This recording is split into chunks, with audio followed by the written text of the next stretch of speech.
Assalamualaikum dan salam sejahtera. Anda bersama saya, Khairi Hazwan. Apa khabar semua? Diharapkan puasa kali ini lebih baik. Kalau berbuka tu jangan ada pembaziran seiring dengan pemakanan yang seimbang. Okay? Dan jangan kita lupa juga, kalau katakan berada di tempat awam, kekal untuk jaga jarak fizikal, pakai pelitup muka dan juga gunakan hand sanitizer untuk kita mengurangkan lagi risiko jangkitan COVID-19.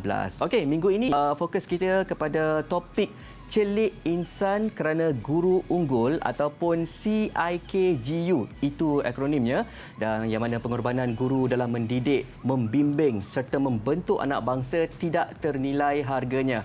Malah cabaran pendidikan dunia moden jelas memerlukan tanggungjawab yang tinggi buat guru pada masa kini. Apatah lagi ketika negara masih lagi memerangi pandemik COVID-19 yang turut memberi impak besar kepada landscape pendidikan. Dan bagi perincian lanjut mengenai topik malam ini, suka saya untuk perkenalkan tetamu jemputan di studio. Saya nak perkenalkan Dr. Ahmad Rafi'i Cik Kasim yang merupakan Timbalan Ketua Pengarah Pelajaran Malaysia dalam sektor pembangunan profesionalisme keguruan di Kementerian Pendidikan Malaysia. Assalamualaikum, Doktor. Waalaikumsalam warahmatullahi. Terima kasih, Saudara Azwan. Baik, kita nak mesra-mesra kalau saya panggil Cikgu Rafi, boleh? Boleh, silakan. Boleh, memang saya seorang guru. Terbaik. Okey, cuma pagi pada hari ini, kalau kita lihat Cikgu, insan yang bergelar cikgu ni, besar sungguh cabaran mereka yang mana terpaksa ialah untuk mendidik anak bangsa supaya menjadi orang yang berjaya. Dan kalau kita lihat fenomena pandemik yang melanda pada masa kini, dan juga ia bukan saja memberi kesan kepada guru-guru tetapi juga dalam proses pembelajaran secara dalam talian yang turut memainkan peranan tambahan pula sebagai seorang cikgu yang saya sebut di CIKGU tu, cikgu tu pastinya untuk membentuk adab, akhlak dan juga nilai murni yang mana masih lagi menjadi keutamaan setiap guru untuk mendidik anak bangsa tu. Jadi celik insan kerana guru unggul. Apa yang perlu kita faham di sebalik makna cikgu tu? Silakan Cikgu Rafi. Baiklah, Cik Hazwan. Pertama sekali, kalau kita melihat tentang pengertian guru itu sendiri, memanglah menarik bila kita melihat celik insan kerana guru unggul. Jadi apabila kita melihat istilah cikgu, satu gelaran yang murni yang diberikan kepada seseorang guru yang mengajar, menyampaikan ilmu. Tetapi guru atau cikgu ini, dia bukan sekadar menyampaikan ilmu, tetapi dia juga merupakan contoh teladan, kerana yang nak dibangunkan adalah manusia. Betul. Jadi untuk memanusiakan seseorang manusia itu bukan cukup sekadar menyampaikan ilmu, tetapi juga menjadi contoh teladan. Jadi cabaran yang besar kepada guru sebenarnya. Sebab apabila menyampaikan ilmu itu, kita sendiri menjadi role model. Betul. Contoh teladan kepada murid-murid kita. Dan yang ingin kita tonjolkan bukan sekadar ilmu itu, tetapi juga akhlak, kepribadian, disiplin, sasiah. Jadi dia lebih bersifat holistik, dan ini merupakan satu cabaran yang besar kepada guru. Dan seperti mana yang dihasratkan dalam akronim tadi, dia seorang guru tu unggul. Ya, bila kita tengok perkataan unggul juga satu perkataan yang menggambarkan ketinggian. Dia lebih daripada nilai biasa. Dia kan? Begitu tinggi nilai dia. Jadi ini menggambarkan begitu berat cabaran dan peranan seorang guru. Jadi untuk itulah kita melihat saban tahun kita menyambut sambutan Hari Guru di peringkat kebangsaan pada 16 Mei, dan di sinilah kita melihat masyarakat menzahirkan rasa terima kasih, penghargaan terhadap jasa para guru. Dan memang sewajarnya dinyatakan sedemikian melihat kepada peri pentingnya peranan seseorang guru.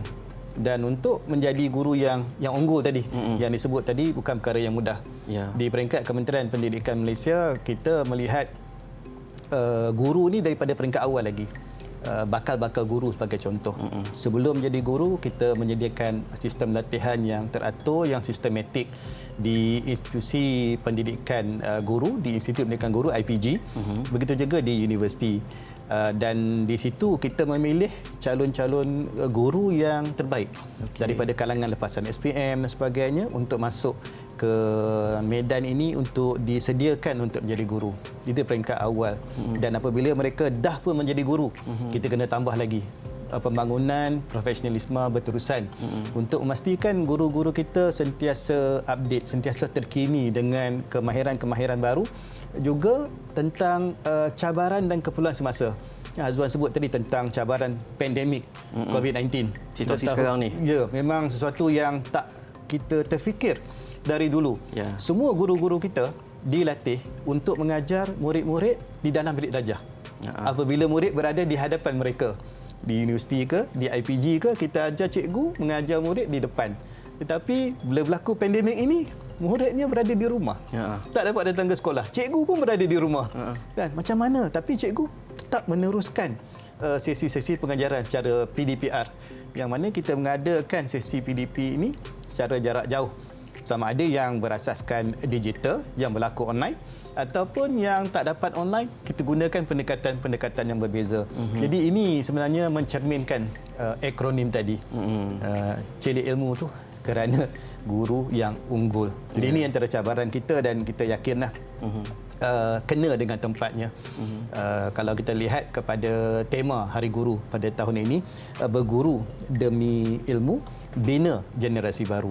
Jadi kita berguru, kita belajar, kita mengajar supaya sama-sama dapat tingkatkan ilmu, supaya generasi negara kita ini akan terus dapat ditingkatkan dan berdaya saing dengan generasi lain di seluruh dunia. Ya, saya pasti juga sebenarnya guru-guru pada masa kini cabaran dia amat berbeza daripada guru-guru yang sebelum ini. Dan juga cuba nak tahu jugalah, mungkin pada awal sebelum guru-guru ni masuk ke dalam IPG ni, adakah mereka turut diberi tahu juga akan cabaran-cabaran serta orang kata perisai-perisai yang perlu mereka lakukan ketika mereka menjadi guru ni? Betul. Kalau kita tengok dalam keadaan sekarang, ini bulan April, kita baru saja menutup sistem permohonan untuk menjadi guru.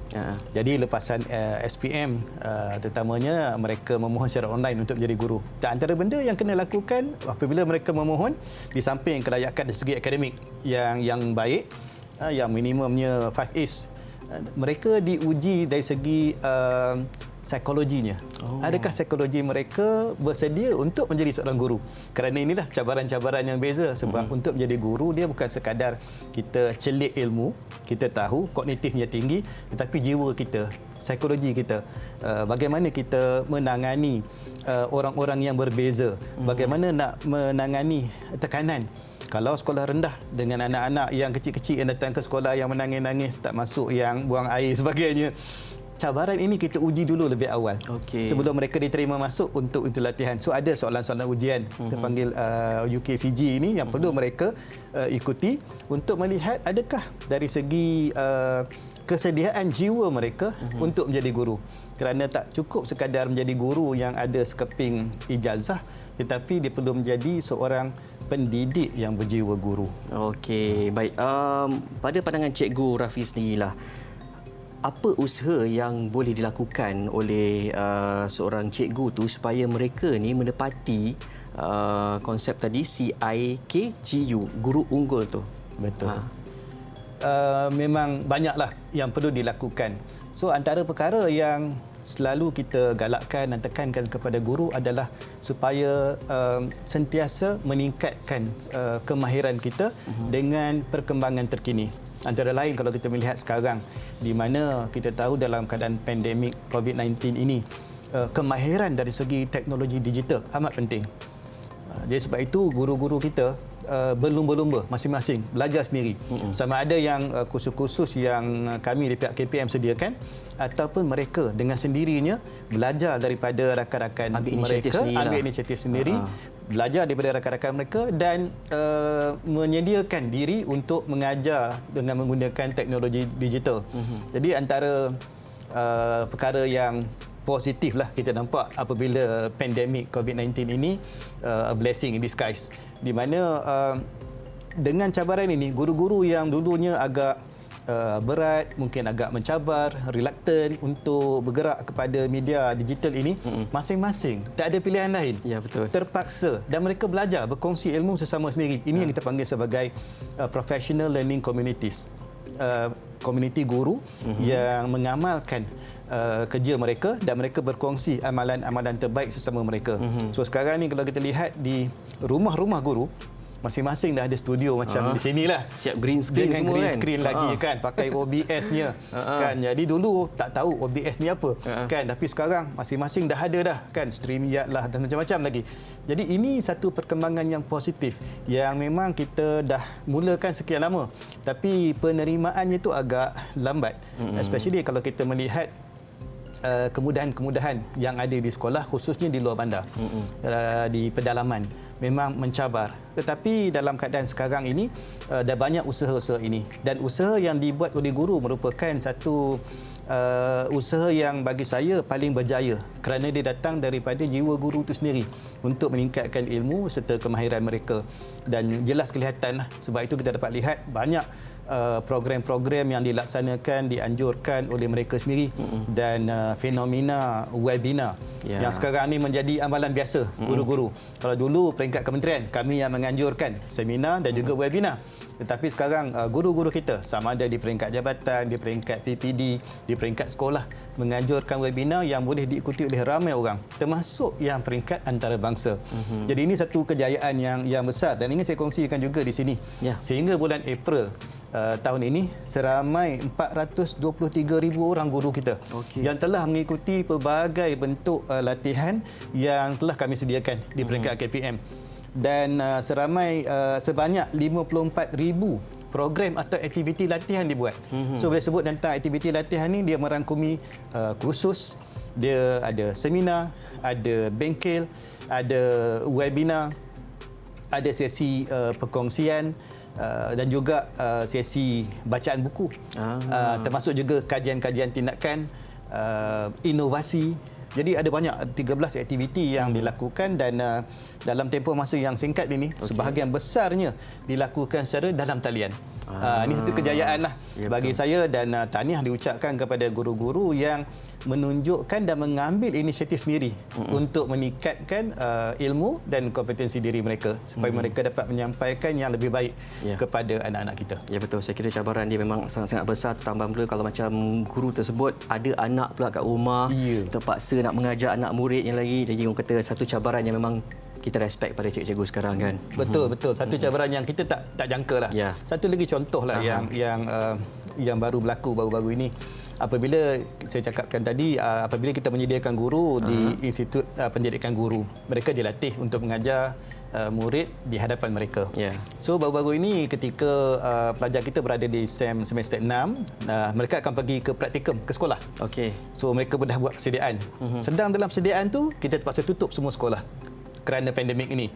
So sedangkan mereka dah 6 semester diajar, getting ready how to go and teach in the classroom. So ketika itu juga kita switch. Kita segera prepare mereka bagaimana untuk mengajar dalam talian.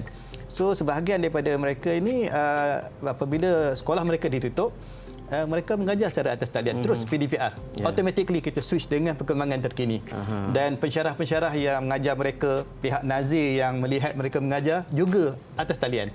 So kita cepat-cepat ubah apa yang kita amalkan selama ini supaya guru-guru ini disesuaikan dengan situasi semasa. So ini bagi saya antara sifat unggul tadi, di mana kita bersedia untuk berubah, untuk memenuhi keperluan yang ada pada masa kini. Baik. Pun memang terima kasih cikgu di atas orang kata apa hasil usaha dan juga inisiatif tersebut. Baik Cikgu Rafi, kita nak berehat dulu. Kita akan kembali selepas ini. Anda semua jangan ke mana-mana. Terus setia bersama kami.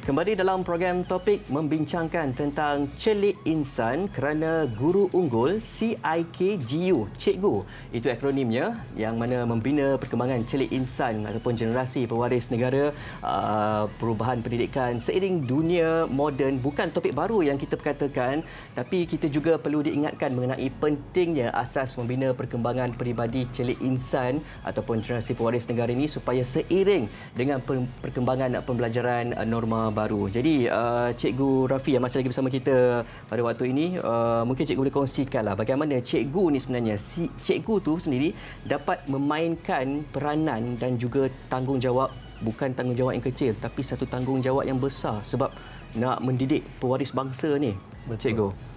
Baik, apabila kita melihat tentang besarnya peranan dan tanggungjawab guru ini, dan ini diletakkan sebagai salah satu daripada anjakan keempat yang terbesar di dalam Pelan Pembangunan Pendidikan Malaysia 2013-2025, di mana piagam guru ataupun teacher charter yang kita bangunkan adalah untuk membina guru yang berkualiti, yang dapat menyampaikan ilmu dan dapat menjadi contoh teladan kepada murid-murid kita. Dan untuk mencapai hasrat itu, guru ni sendiri dia perlu mencapai standard yang tertentu. Okey. Ya, sebab itulah kita menyediakan standard guru Malaysia. Dah lama kita sediakan, dan yang terkini pada tahun lalu kita telah memperkenalkan standard guru Malaysia 2.0. Di mana di dalam standard guru Malaysia ini, dia menjadi penanda aras kepada seorang guru untuk menjadi guru unggul tadi. Okey. So ada 4 perkara yang penting. Yang pertamanya orientasi ilmu. So dengan ada ilmu itu, bagaimana nak sampai ke ilmu? Maka dia ada instructional. Dan untuk menyampaikan ilmu tadi, dia bukan hanya perlu melibatkan murid, tetapi juga perlu melibatkan community. Okey. Dan untuk mencapai ketiga-tiga ini, dia memerlukan satu kualiti peribadi yang baik.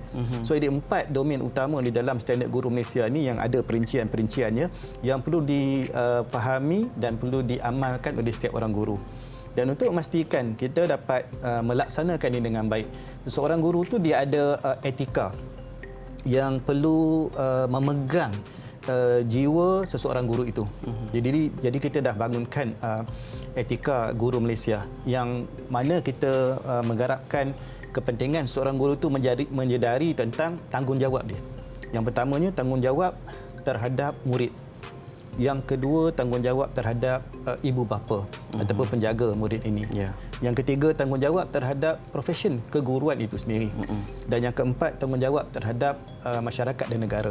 So apabila seorang guru ni yang ada ciri-ciri tadi, dia cover keempat-empat domain berkenaan dan ada etika untuk memandu dia melaksanakan tugas dia, barulah kita dapat mencapai seorang guru yang unggul yang kita hasratkan. Dan apabila dapat kita penuhi kesemuanya ini, barulah kita dapat menyampaikan kepada murid yang kita hasratkan. Dan untuk menyampaikan kepada murid inilah yang memerlukan perubahan-perubahan dari segi apa yang kita lakukan. Sebagai contoh, bila kita mengajar di bilik darjah, dan cabaran lebih besar bila kita mengajar dalam PDPR, sebab bilik darjah kita terbuka. Kalau biasa cikgu ni kami mengajar dalam bilik darjah dengan papan hitam kita atau whiteboard kan, murid semua tu adalah kan? Jadi murid dia depan kita. Tetapi dengan PDPR ni kita mengajar katalah online, yang di belakang komputer yang melihat itu bukannya murid itu saja. Rasanya mak bapak dia pun duduk sama. Betul. Jadi yang memerhatikan guru ini lebih ramai, lebih terbuka. Jadi classroom kita dah terbuka. So kita punya stakeholders tu lebih ramai. Dan ini sebenarnya lebih lagi memberikan cabaran kepada kami lah sebagai guru. Kerana kita bukan saja menyampaikan ilmu, tapi kita menjadi contoh teladan. So anda katalah ada perkara yang tak baik, yang kurang baik, yang kurang menarik yang kita buat, itu yang orang dekat luar memperkatakan lagi. Diorang nilai. Ya, masalahnya kalau macam dinilai tu, dinilai sekadar nilai secara keluarga ataupun individu tak apa. Ya. Disebarkan pula.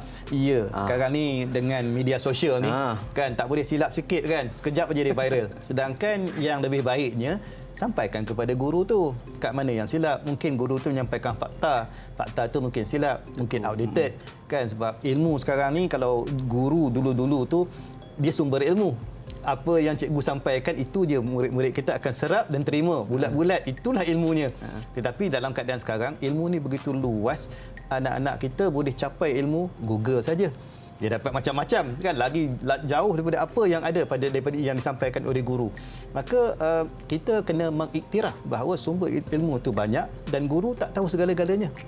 Kan kita tak tahu banyak benda kan, anak-anak murid kita mungkin lebih tahu. Maka kita kena menggalakkan budaya mencari ilmu itu, mencongkil bakat-bakat mereka yang mungkin tidak kelihatan. So apabila guru mengajar dalam keadaan sekarang, guru dilihat peribadinya, tingkah lakunya, akhlaknya. Malah bukan sekadar di dalam situasi formal dalam darjah, di luar bilik darjah ataupun semasa PDPR. Malah apa saja yang cikgu buat, orang akan berhati. Betul. Kan tak boleh buat silap sikit. Kalau tengok headline dekat news, kan kalau ada cikgu tu ada keluar itulah guru ditahan sekian-sekian. Jadi ini satu perkara yang mungkin kesilapan individu. Ada orang, kita manusia macam-macam kan. Ada saja yang buat salah. Tapi orang nampak title cikgu tu besar nilainya, maka dia menjadi headline lah. Sebab itu kita selalu menasihatkan rakan-rakan guru. Selalu ingatkan pada cikgu-cikgu kita kena berhati-hati, kena berjaga-jaga sebab kita pergi mana-mana pun topi kita topi cikgu. Betul. Orang nampak kan. Jadi kalau kita tulis sebagai contoh dalam media sosial, Facebook pun kita tulis cerita pasal kita sendiri. Saya suka mancing. Jadi saya cerita pasal mancing. Nak cerita pasal hal peribadi je. Ya, hal peribadi. Tetapi kalau saya buat silap, buat benda yang tak mengikut SOP lah sebagai contoh, orang akan bercakap, Cikgu Rafi lah buat ini. Kan, jadi dia membawa imej guru keseluruhan, walaupun guru kita 432,000, hampir setengah juta. Kan, ramai guru kita kat Malaysia. Tapi kalau silap sikit saja, maka orang akan label guru keseluruhan. Dan ini juga satu perkara yang jadi cabaran kepada kami lah, warga guru. Kita tidak boleh silap sikit. Kan, manusia ni memang dia akan melakukan kesilapan. Kan, tapi kita kena berjaga-jaga dan sebab itulah di dalam struktur kita di sekolah kita ada penolong kanan, kita ada guru besar, kita ada pengetua, guru-guru senior yang membantu membimbing guru-guru yang lain supaya apa yang tingkah laku kita, adab kita, akhlak kita, perkara-perkara yang kita lakukan dalam bilik darjah atau di luar bilik darjah boleh dibimbing. Ada panduan dia lah. Ada panduan. Dan itu adalah penting untuk kita. Okey, baik. Saya kira sebenarnya dia bukan saja cikgu tu sewaktu berkhidmat, malah title cikgu tu dibawa sampai seumur hidup dia kan? Betul. Okey, cuma mungkin Cikgu Rafi boleh kongsikan apakah penyesuaian yang boleh dilaksanakan oleh guru dalam konteks kekangan yang ada pada perubahan yang berlaku ekoran COVID-19 yang masih lagi kita bersama-sama berjuang ni? Perubahan apa yang kita panggil sebagai normal baharu, kan, banyak perubahan yang berlaku lah. Di awal tadi saya dah kongsikan sedikit bagaimana suasana bilik darjah itu dah berubah daripada murid-murid berada di hadapan kita dan sekarang mereka tak lagi berada di hadapan guru tetapi berada di mana-mana sahaja, dan guru kena mencari jalan bagaimana kita nak sampaikan ilmu dan mengajar mereka supaya mereka tak ketinggalan. Itu yang pertama. Yang kedua, selain daripada kaedah yang berbeza itu, kita juga melihat kepada aspek yang selalu menjadi kebimbangan ibu bapa tentang pentaksiran exam. Kan, nak exam, nak periksa kan. Terutama kalau sekolah rendah tu UPSR. Tumpuannya pada akademik. Memang akademik nak dapat straight A's kan. Tetapi bila berlaku pandemik tahun lalu, kita terpaksa menangguhkan untuk UPSR. Tak adalah pada tahun lalu. Tetapi itu tidak menghalang anak-anak kita yang menamatkan pengajian di peringkat rendah untuk pergi ke peringkat menengah dan yang nak masuk ke asrama penuh, ke sekolah-sekolah menengah agama, nak masuk ke MRSM, nak pergi ke college vocational. Masih ada mekanisme yang kita sediakan untuk memenuhi keperluan-keperluan berkenaan. Jadi ini juga satu bentuk penyesuaian yang kita buat dalam menangani pandemik ini. Jadi dari segi ibu bapa yang bimbang, anak saya tak dapat duduk untuk exam ini dan sebagainya, jangan bimbang. Kalau kita tengok kejayaan kita melaksanakan peperiksaan SPM 2020, walaupun lewat sedikit masuk pada tahun 2021, tapi kesemua 400,000 pelajar kita dapat menduduki peperiksaan dengan jayanya, dan alhamdulillah sekarang ni ketah-ketah mereka sedang disemak dan disemak pun secara online oleh guru-guru kita di seluruh negara. Tak berehat. Cikgu-cikgu ni semua tak berehat lagi. Ya, tak berehat. Dia sentiasa. Dia non-stop. Kan? Dan waktu yang sama kita sedang melihat kepada kohort 2021 yang sekarang ini. Tahun lepas mereka juga terjejas masa tingkatan 4 dan sekarang mereka berada di tingkatan 5. So seboleh-bolehnya kita ingin memastikan mereka dapat belajar sebaik mungkin, berada di sekolah dan belajar dengan selamat. Sebab itu antara perkara yang kami usahakan sekarang adalah untuk memastikan di sekolah mematuhi SOP yang ditetapkan. Dan sekarang sampai kat sekolah kita cek suhu, kan, kita memastikan murid-murid kita pakai face mask, selalu cuci tangan dan ada penjarakan lah. 1 meter macam yang kita ada hari ini lah. 1 meter ni. Saya pun rasa kekok sebenarnya sebab saya memang orang yang sentiasa pakai mask. Ya, saya pergi mana-mana saya ingatkan kena pakai mask dan ini adalah penting untuk keselamatan mereka dan juga guru-guru di dalam bilik darjah. Dan kita dapat lihat apabila perkara ini diamalkan, kita dapat mengurangkan risiko. Kalau nak kata mengelak 100% agak mustahil kerana di luar sana kita tahu setiap hari ada banyak kes yang berlaku di kalangan ibu bapa, saudara mara dan sebagainya. So guru-guru di sekolah mengambil langkah-langkah ini untuk memastikan di samping kita mengajar, kita mendidik, menyampaikan ilmu, kita juga kena memastikan anak-anak itu selamat berada di sekolah. So ini antara perkara tambahan lah yang guru-guru kena buat. Dan apabila dibuka sekolah pada tahun ini, kita pergi satu langkah lagi, bukan setakat ketika mereka masuk ke sekolah, sehingga mereka keluar sekolah pun kita lihat penyuraian selepas sekolah. Kerana kita tahu dalam sekolah kita jaga, mereka jalan pun ada jarak, tapi keluar aja pagar sekolah dah berduyun-duyun kat situ dan itu antara punca berlakunya jangkitan.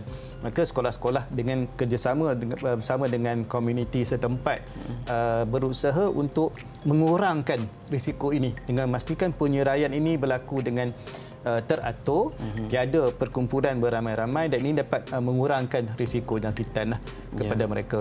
So sebenarnya tugas guru itu bertambahlah.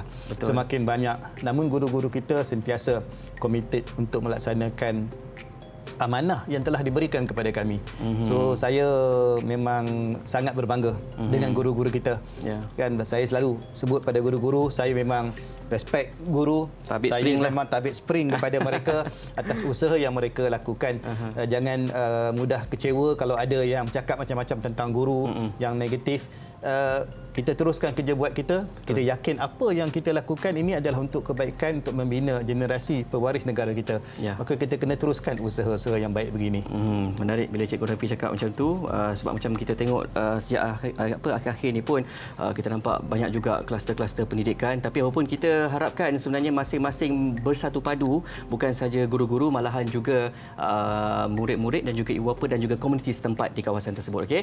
Baik Cikgu, kita nak berehat sekejap Cikgu. Kita akan kembali selepas ini. Kita pun dah penat petang tadi. Jadi hari ini kita berehat seketika. Anda semua jangan ke mana. Terus bersama kami.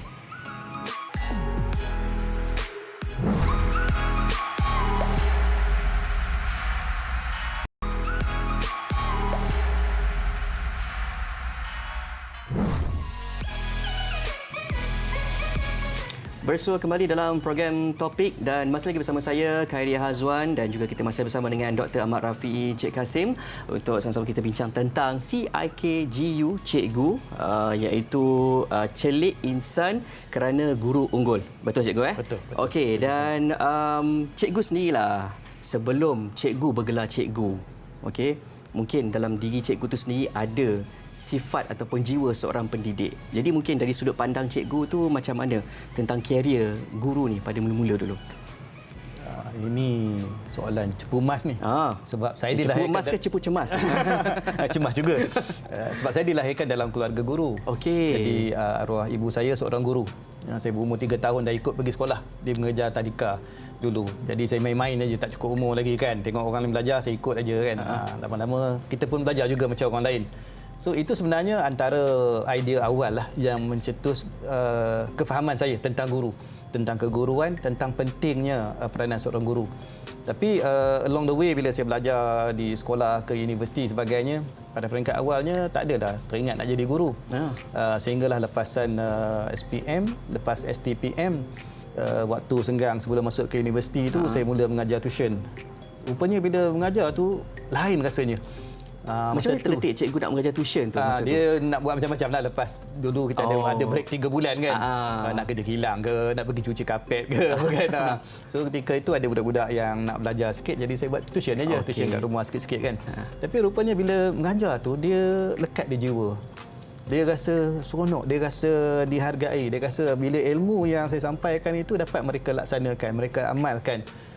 Dan daripada situlah terus saya mohon untuk menjadi guru dan alhamdulillah lah dah 28 tahun sebagai guru dan sekarang berada di kementerian sebagai salah seorang pemimpin ketua guru lah untuk melihat bagaimana kita dapat menambah baik kualiti guru-guru kita. Dan alhamdulillah ini satu pengalaman yang yang baiklah untuk kami. Saya rakan-rakan di kementerian, kadang-kadang setengah orang tak faham yang KPPM, Ketua Pengarah Pelajaran Malaysia, timbalan Ketua Pengarah bahagian, kami semua cikgu.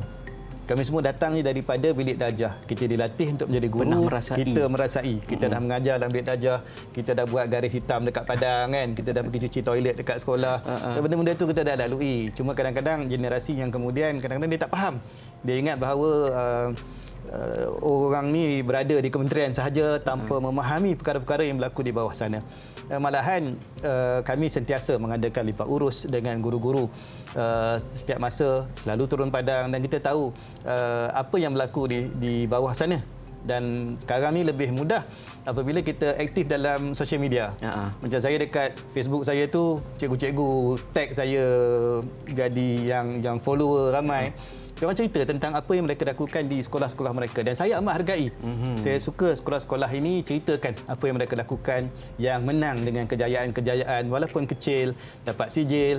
Jadi kita nampak apa yang diusahakan oleh guru-guru itu. Dan ini merupakan satu perkembangan yang positif lah, dan saya yakin generasi guru-guru baru kita yang menghadapi cabaran sekarang ini, mereka sedang mengasah jiwa dan kemahiran mereka untuk menjadi lebih baik daripada kami dulu. Dan saya yakin apa yang ada ni, insya-Allah kita akan bergerak ke arah yang lebih baik di masa depan. Baik cikgu. Walaupun kita dah sampai ke hujung rancangan cikgu. Itulah sekejap je masa berlalu. Walaupun kalau macam cikgu nak cikgu kongsikan harapan dan juga ucapan cikgu sempena dengan Hari Guru untuk tahun ini. Baik, untuk Hari Guru pada tahun ini, pertama sekali secara peribadinya, saya ingin merakamkan setinggi-tinggi penghargaan terima kasih cikgu kepada guru-guru saya sendiri. Yang bermula daripada ibu saya sendiri yang menjadi guru saya yang pertama, dan juga guru-guru di sekolah-sekolah saya, daripada sekolah rendah St. Mark Batuas, sekolah menengah St. Mark Batuas, sekolah menengah teknik Pulau Pinang, sekolah menengah sains Raja Tun Adlan Shah di Perak, sekolah menengah Dato' On di Batuas, dan seterusnya di peringkat universiti sehingga sekarang. Semua guru-guru ini adalah orang yang bertanggungjawab yang membawa saya sampai ke sini. Sebab tanpa guru, saya tak akan berada di sini. Dan juga terima kasih kepada guru-guru yang mengajar anak-anak saya. Daripada dulu sampai sekarang ada seorang lagi masih bersekolah, dan guru-guru telah melaksanakan tugas yang amat baik dalam mendidik generasi ini. Dan bagi guru-guru kita di luar sana, guru-guru Malaysia keseluruhannya, saya ingin mengambil peluang di sini untuk mengucapkan selamat Hari Guru kepada semua. Terima kasih cikgu, terima kasih di atas sumbangan jasa bakti dan yang telah cikgu-cikgu curahkan selama ini, dan saya doakan yang terbaik untuk guru-guru. Banyak bersabar. Kita kena banyak bersabar dengan cabaran yang mendatang, tetapi saya amat yakin guru-guru kita boleh melaksanakan dengan baik dan menjadi guru-guru unggul seperti mana yang kita sebutkan tadi. Ya, diharapkan dengan harapan dan juga kata-kata semangat yang cikgu kongsikan sebentar tadi dapat memberi semangat kepada guru-guru yang berada di luar sana itu untuk terus semangat lagi berdedikasi dalam tugasan sebagai seorang guru. Walaupun peranan guru adalah memperkasa keilmuan untuk membina generasi baru negara. Perkembangan dunia digital ketika ini nyata telah mengubah landscape pendidikan. Guru menjadi perintis pengetahuan dan kemahiran baru, terutama pendekatan teknologi dalam pelaksanaan kurikulum bilik darjah.